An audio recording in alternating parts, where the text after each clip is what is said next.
Nabili ako ng alimasag. May alimasag kasi yun. Bihira na ako makakita. Dito ng alimasag yung ganito.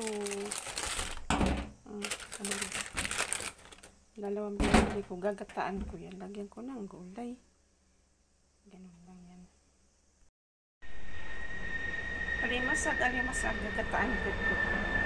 Lagyan ko ng gulay na kalabasa, ampalaya at talong. Ito naman, bawang, sibuyas, sili at luya. Wala nang ibang panakot. Gigisahin na natin ang gulay.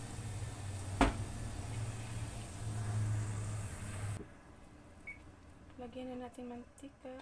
Paggisa lang yan. Nunagawa natin yung luya para mabango. Mabango.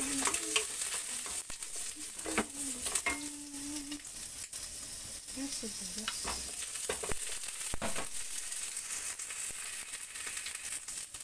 Tapos bawang.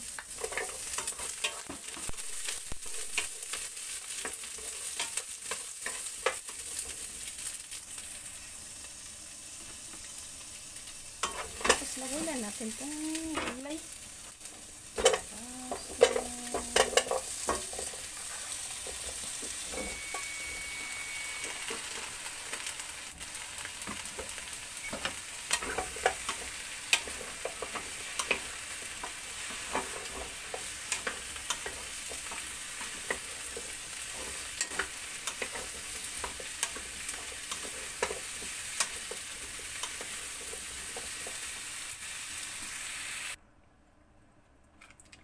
Lagay natin kalahati ang gata para may maluto siya.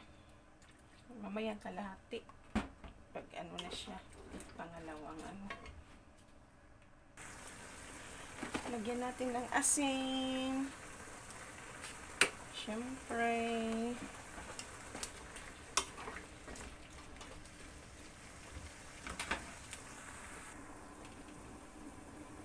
Ayan na, bubukal-bukal na, kukulo-kulo. Diet na naman ang lola nito. Diyos mio, marimar. Lalagay ko na yung alimasag para malasahan niya. Ayan. Dito sa ibabaw. Para luto na yan. Wow. Ang sili.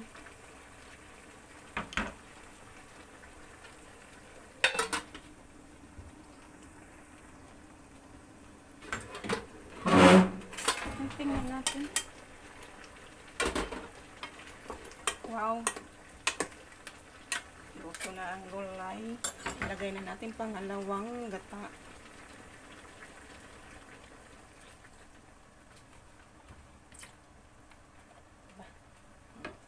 Masarap na yan.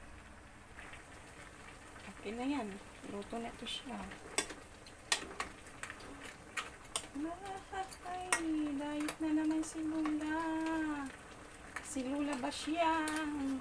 Okay na. Sarap-sarap na to.